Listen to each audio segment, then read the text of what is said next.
All right, Jeff, it's the final word. It's me. It's you. It's Nord. It's NordVPN. Jeff, tell us why we should all consider getting our cybersecurity and privacy looked after by investing in one of those beautiful VPNs that you and I have had for a long time now. That's it, which I was using extensively over the last few days to keep up with a range of sporting events. I won't go into specifics and I won't go into providers, but there were a lot of sporting events in different countries that were not the ones that I was in over the last few days, and all of that managed to work out thanks to the purple genius of NordVPN. Yeah, cybersecurity and privacy. You can shield online activities from hackers who are monitoring your connection, or ISPs who can't always be trusted not to give your information away to people who you don't want to have it. You can also encrypt your connection if you're using public Wi-Fi networks, because that's often a point of vulnerability where hackers are able to use those to access people's information as it's traveling on an unencrypted bit of the network. You've got threat protection to scan files that you download, so you can make sure they don't have Trojans and whatnot in them. You can block ads, you can avoid malicious links with threat protection, and you can get alerts from the dark web monitor, the best job on the internet, if your credentials are discovered in the possession of hackers. Well, that's all quite useful. NordVPN.com/TFW. Why this is good.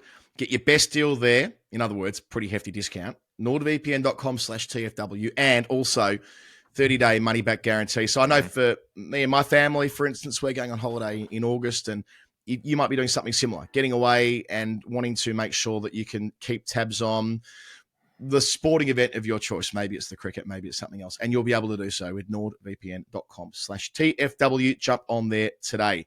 Jeff, Australia's white ball team. Wasn't, again, I said in the intro, wasn't really on my radar this week until they named the squad. Now, that's quite a bit going on here, bearing in mind they've got 3 T20s in Scotland and 8 white ball games in England, 4 T20s, 4 ODIs, I'm pretty sure, that play out through that month. 5 and 3, I believe. 5 and 3. But there's a bit going on here, right? Cooper Connolly gets his first crack for Australia in the T20 squad, 20-year-old left-handed top-order player who dominated that BBL final a couple of seasons ago for Perth and made 90-odd in the Sheffield Shield final in the recently completed season a few months ago. So a red ball and white ball versatile kind of cricketer gets a crack. Jake Fraser-McGurk will play in both the one-days and the T20s. So, fresh blood, there's that bit going on. The bowling group's quite interesting. So Pat Cummins isn't playing in any of it. He's being rested. He is interestingly starting his career in the MLC this week for the San Francisco Unicorns, and I think there's a bit going on there around when they want him to rest, and they want him to rest a bit later in the year before the big Australian summer and whatever else it is. But it is quirky that Cummins is missing the entirety of the trip. Mitch Marsh, therefore, becomes the one-day captain. Had you asked me who was Australia's one-day captain, I probably would have said Mitch Marsh anyway. I didn't realise that Cummins was still officially the man with the armband. Because I don't they haven't played one since the World Cup final. Yeah, they might have played a couple in... They might have played a couple against the Windies in that. I don't know. Maybe they did. Maybe they didn't. When the Windies were out for a white ball series, I feel like Xavier Bartlett. I think they played. Didn't they play? Oh, they did, because Fraser-McGurk played those. He played. Oh, did he? He played those 50-over games. Yeah. Okay, I thought he played the T20s. I mean, either way. So no Cummins, no Maxi. Speaking of MLC, Maxi, player of the match for the Washington Freedom overnight. Stop the press. Go, you good thing, Glenn. But yeah, Maxi's not playing the T20s. Well, freedom isn't free. It takes folks like you and me and Glenn Maxwell to be able to finish that off. Look, I don't know the answer to this, but Maxwell not playing the T20 Stark. Also, I mean, is there something going on here? Are they telegraphing to us with the guys they are playing in the T20s and not picking? They mentioned in the media release and in Bailey's comments that Maxi's being brought back for the one-days with an eye to the Champions Trophy. But, I mean, maybe there isn't an eye to the next T20 World Cup, and he, like Warner and a multitude of other players in that T20 World Cup squad, like Matthew Wade, who's been dropped, for example, and Ashton Agar, who's also been omitted, maybe there isn't much of a runway for them in that format. It's hard to read this. I don't know. I wouldn't read that much into it. I think it's more just about timing, that now it's July. So if they were forced to miss the MLC and then play in September, then they'd be leading into the Australian season in October and November. They'd want any of the test players to be playing some early Shield rounds, presumably in October.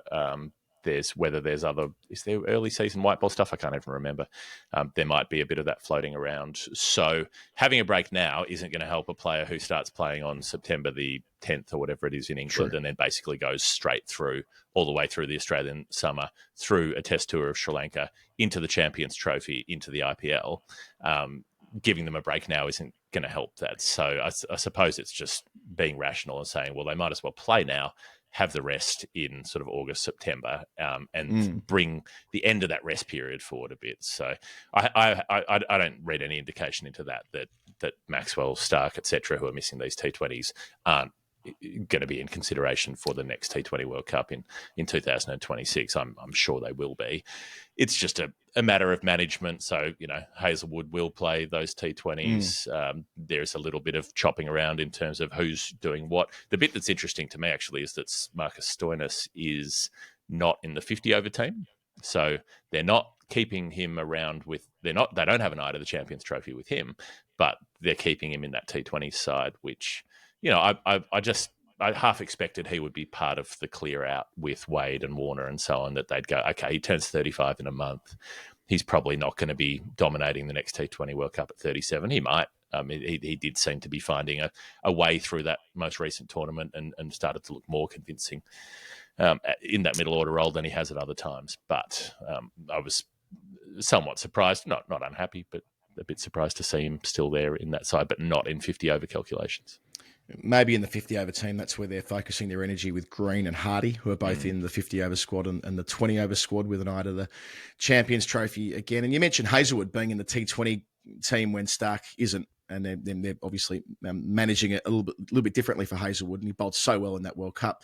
He'll have for company Nathan Ellis, who was in the World Cup squad, but more a depth bowler. Spencer Johnson, who's the natural successor to the left-arm throne, if there can be such a thing, for Stark, and Xavier Bartlett, who was excellent in his brief chance to play for Australia earlier this year. So there's clearly some longer-term planning happening with all of this as well. So, yeah, the only bit that needed to be tidied up today from George Bailey, because a lot of it is self-explanatory, was David Warner's absolute classic on Instagram last week. I mean, you've got to love him, Dave. Or He's not. been retired for all of... Not.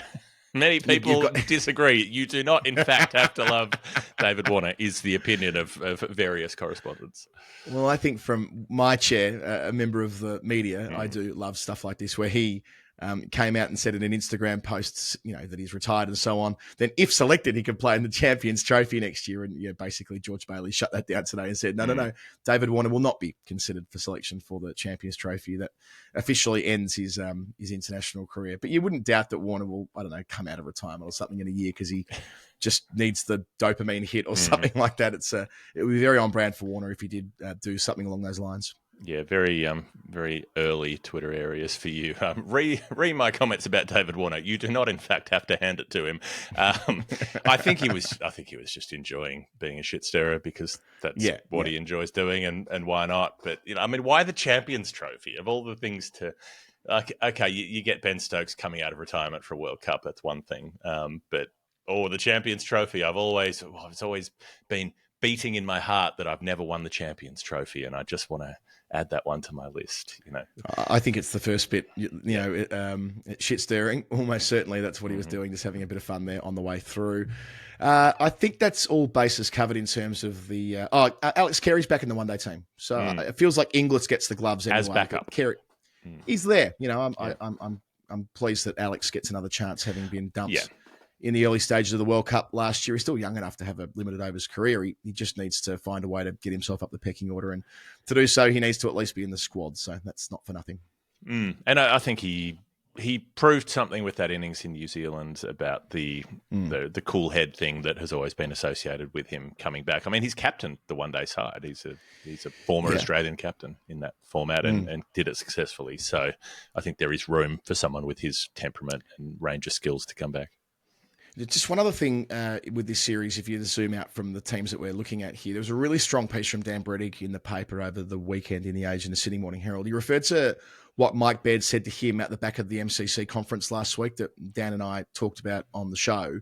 and Baird's determination to get rid of the air quotes meaningless stuff in the schedule, because the schedule's a fucking mess, right? So if you want to make the schedule less of a mess, we can all play our part, we can all do our bit to extract cricket from it that doesn't necessarily need to be there. Well, I know this tour isn't meaningless because they're going to Scotland. That could be very significant for Scotland, but the England series is basically a cash cow, right? Like they know that they will sell a lot of tickets. That's great. It's a good thing that they're able to make money out of it. I'm not saying it's a bad thing that the ECB can make a lot of money out of it, but you sort of contrast the situation between what it represents for England, cash money, and Scotland. Well, maybe an opportunity for another win against a full member. I might come back to that in a sec.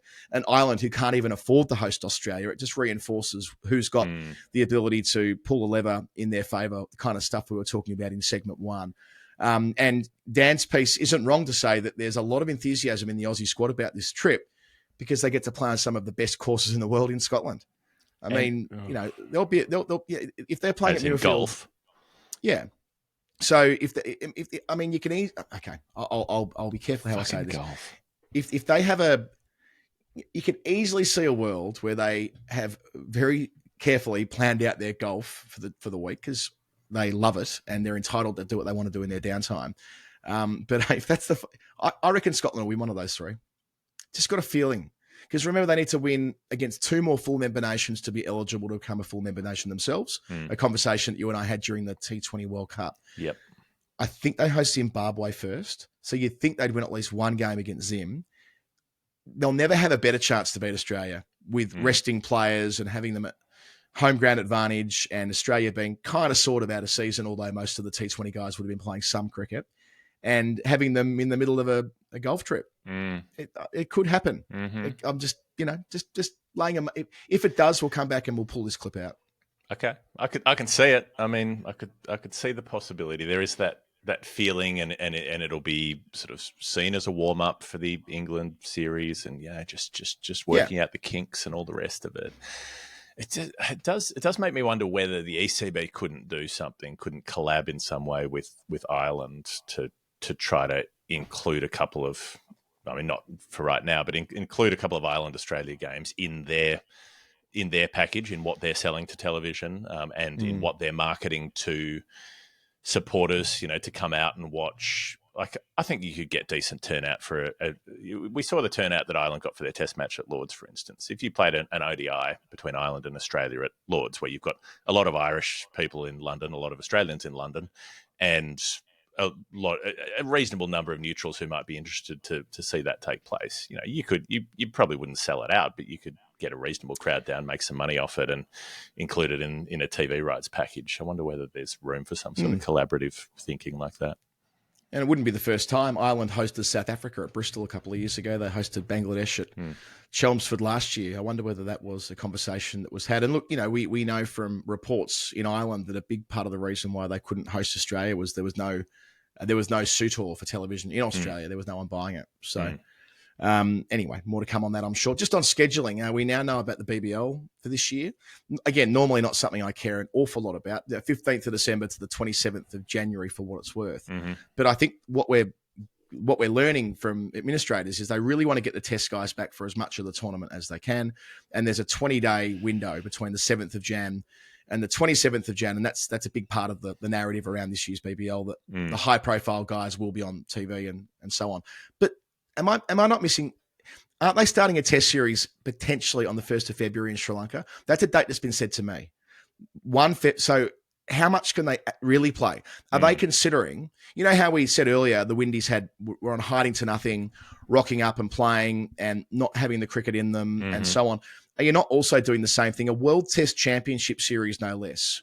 They need to win that. They'll need to win that and do well there. It'll be right at the end of the World Test Championship cycle, right?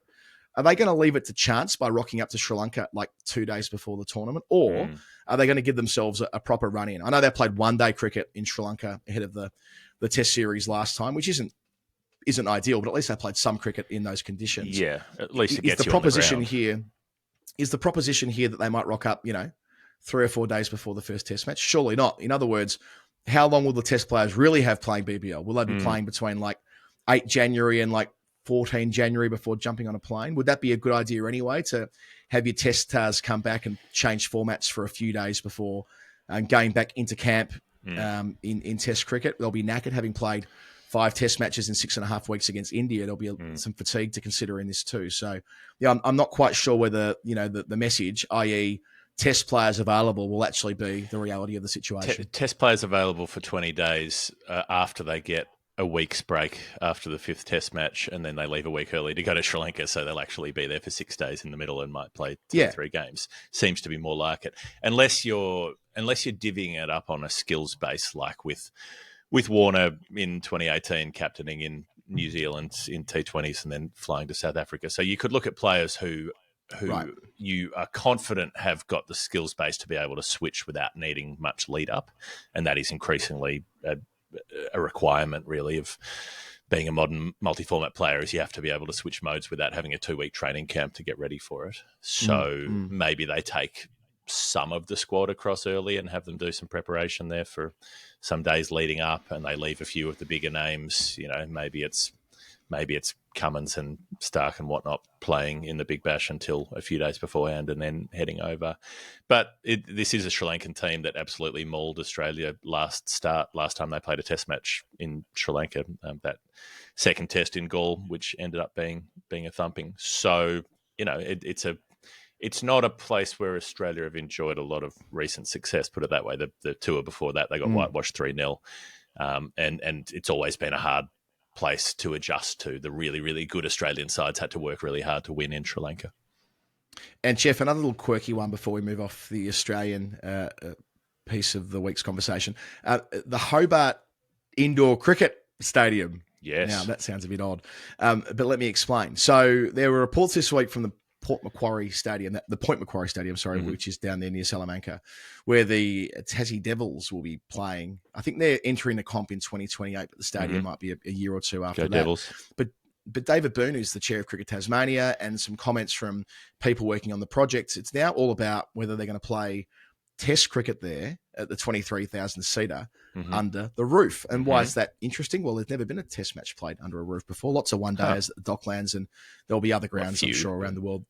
There'll be some. My point is, playing under a roof isn't without precedent, but there's never been a Test match played under a roof. And I'm not saying that it should necessarily happen. I think there's something to be said for maintaining the integrity of Bellerive Oval. There's been so much investment made down there over the years, and I think it's a lovely venue. They should play more Test matches there. I don't know why we only schedule 5 Test matches a summer in Australia. I think there should be 6 or 7, and finding room to host countries that don't ordinarily get a chance, and using grounds like Hobart and Canberra would be front and center of that conversation. But I digress there. I think the key point out of all of this is that this is David Boone, who is the centerpiece of Tassie cricket at the moment, administratively as the chair, saying that he'd be keen for it to happen, which, we have seen some indoor cricket before, Jeff, when we went to indoor to watch a Test match last year. But you know what I mean? Like, this is not fun. This is the sort of thing where it could be, like, remember the first pink ball Test match where the crowd numbers were enormous because it was a novelty. Yep. There was 55,000 there the first 2 days. Yep. Or the first time there were one-day internationals played under the roof at the Docklands in 2000. I was at those games, huge crowds as well. This might be the same. It could end up being, I don't know, the most attended Test day ever in Tasmania if they actually pulled it off. I've seen some pictures of it, but I haven't quite got my head around the roof. Is it a transparent roof, or have I just seen pictures where it was open? It's a transparent roof. No, so it's permanent. They don't open and close. I think it is a transparent roof from the one I saw on the pics in the paper. I'm not sure whether they have the ability to open and close it like, I don't know, like Flinders Park, back in the 90s when it would take half an hour to close the roof. I'm not sure if that's still the case there, but probably not. I would probably know if that were the case. But yeah, I would imagine it's a retractable type situation. Okay. So they can keep it open and close it. Either way, it looks amazing. Because you want to be able to open it to get air through and let the pitch dry and all that sort of stuff, I suppose. Yeah. But if it's transparent, I mean, that's even more interesting. So a couple of things here. You're saying they should play more at Bellerive. They will definitely play at the new stadium if they have it. It'll be a Perth stadium situation all over again. By the time they've spent all the money on it, and by the time the Tassie government's taken all the hits about all of the cash that they've put in and the federal government have put in and blah, blah, blah, they will 100% play the cricket there because the biggest ticket item will go to the shiny new stadium. There's no way they'll keep doing it across the river. One of the difficulties of getting people to cricket in Tasmania is that the scheduling is horrible. The cricket they get is like at the start of November or something. Day-night tests that they got for the Ashes when it's absolutely fucking freezing by about 9 p.m. in Hobart. Through most of the year, that's just the way that the climate works down there. So if you could get an indoor game and if you could make it climate controlled so that it was actually comfortable to be there, then that could change everything. You could play day-night cricket in Hobart and not have it be a trial for the crowd who've got to sit around for all of those days. And then scheduling wise, the best time to play cricket in Tasmania would be a sort of middle to end of February when it's actually warmest. And I mean, Tassie's actually pretty dry. People think of it as a state where it rains all the time. A lot of the year it's quite dry and quite arid, but it is cold for much of the year. So you're more likely to get warm weather in February, but they don't want to play in February because, the IPL now exists and basically Australia have to try to squeeze their overseas test commitments into February, the very early part of March, even late January now, as we're seeing with Sri Lanka. Even when they're not travelling to India, they still have to factor in the fact that their top-line players will be going to India in the middle of March and probably the IPL season gets bigger and bigger. So the likelihood of getting a test match at the end of Feb in Hobart is pretty much nil. I still think they should be trying to do it. You could be doing it with a slightly, with a few of the big names missing, but still get an Australian team together to play Ireland or to play Zimbabwe or to play Bangladesh and have a test down there, have a test in Canberra, do your contribution to the wider cricketing world and try to do it that way. But given that period of the year in Hobart is the only time when it's really attractive for people to be sitting outside all day watching the cricket, having the roof makes it so much more flexible and more likely to try to get a sixth test put in somewhere where it would probably need to be earlier in the year, earlier in the summer or before the summer's even started when the weather's colder, but you could at least be indoors for the game. Yeah, we often talk about Australia being better global citizens of late with their willingness to tour compared to how it was before. Well, there's another part to this. Long way to go. It's about hosting. It's about hosting teams as well, about inviting them to come. And some of that's in the FTP and ignored historically, maybe not this time, but some of it will sit external to it, like the Zimbabwe-England test match coming up 11 months from now. That's not in the FTP. England are trying to help. Trying to do something good. And yeah, there's a financial incentive there. They get an extra test match in their summer, and that's good for the coffers as well. And I hope that administrators in Australia will see similar upside and try and do more for countries who are on the bottom half of the bottom third, if you like, of the full member list in terms of rankings. England's women have been hosting New Zealand for another pretty shit week of cricket, all told, Jeff, if I'm honest. I felt sorry for our final word crew.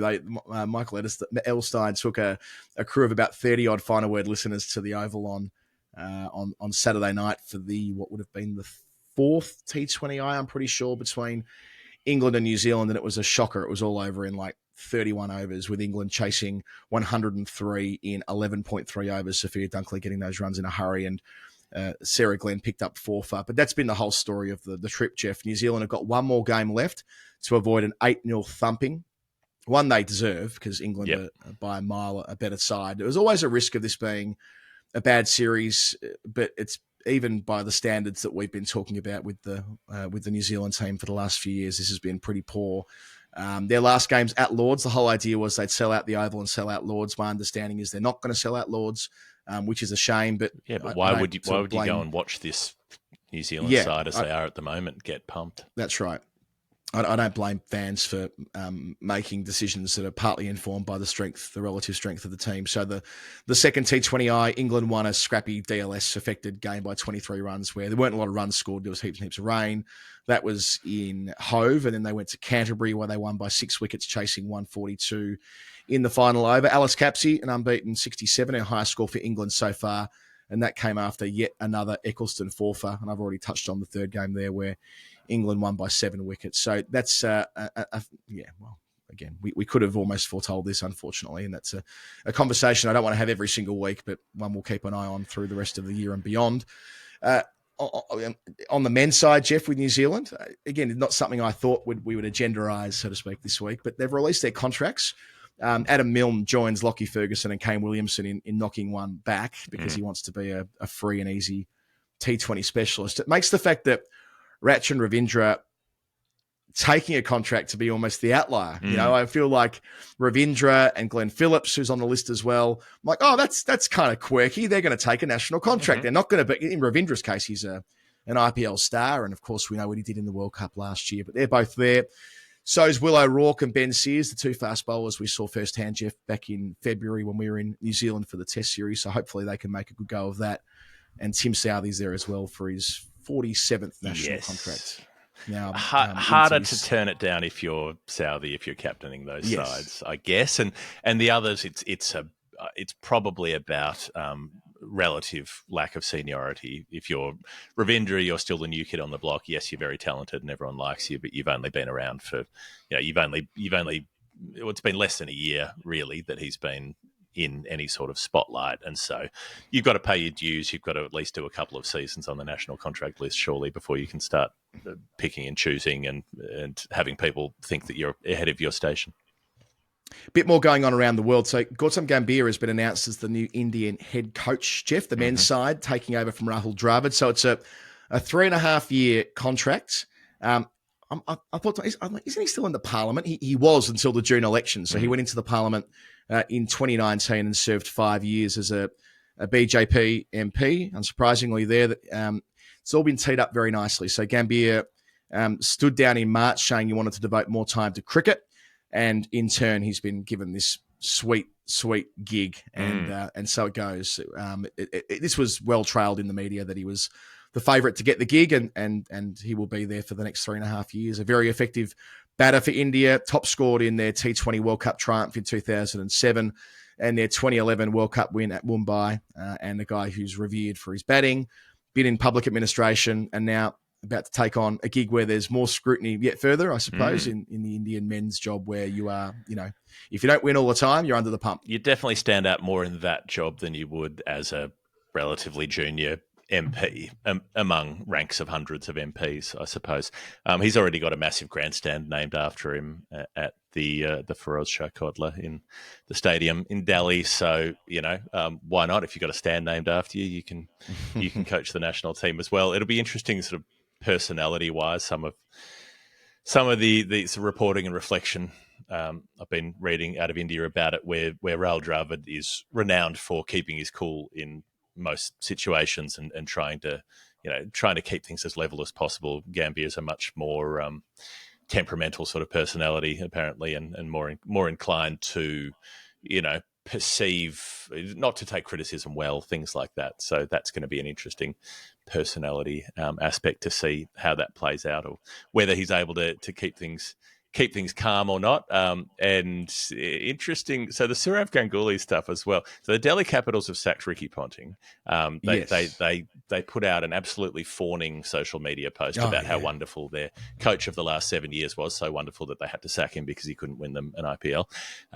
So he's done 7 seasons there, and they made a final, but they've never won one. Now, I don't know if this is verified or not, because I read this quote, and it was apparently translated from an interview in a Bengali language newspaper called Ajkal, who said they spoke to Ganguly. I haven't been able to independently verify this, so this may or may not be true. But the quote they reported from Ganguly said, "I have to plan for next year's IPL. I want to win the IPL for Delhi Capitals once. The mega auction is next year, and hence I have started planning from now on. Jeffrey Boycott was right, as Ponting has not been able to take the franchise forward in the past 7 years." When has Jeffrey Boycott been keeping an eye on the Delhi Capitals? What was he right about? I don't know. The reported quote goes on to say, "I have to speak with the franchise and ask them to look at Indian coaches. I will be the head coach. Let's see how I perform." Again, I don't know if this is actually true or not, but if it were to be, it would be very funny. So Ganguly's the technical director, or whatever title they give to the coach who's not the coach, who hangs around and tells them who to buy at the auction. But most of the reporting is that he'll probably get the head coach gig. So is this just payback for 2003 for the World Cup final? Is Ganguly's finally got one into Ricky Ponting? I mean, it's quite funny. I don't suppose Ponting will care too much. He'll be too busy making a bunch of money somewhere else. Sure. I want to know more about this Jeffrey Boycott name dropping Yeah. to the quote. If that has been translated accurately from to English and it is authentic, and you never know for sure. I mean, I've seen Oh, there are bullshit quotes on quotes social distributed all media. the time. So I'm not saying it's Yeah, true. there was one from Adam Gilchrist last year. But if it is true, I mean, where has it entered? Yes. Why would for a moment he care what He's been on the phone Jeff to Boycott's saying Yorkshire about his IPL to team? find out what a Anyway. 96-year-old professional crank thinks about like how the coaching setup should work. Oh, you need more Indian coaches in there, apparently. Jeff, the Indian team have been in Zimbabwe, as I told you briefly last week. They actually lost their first game to Zim, but then they won their next 4.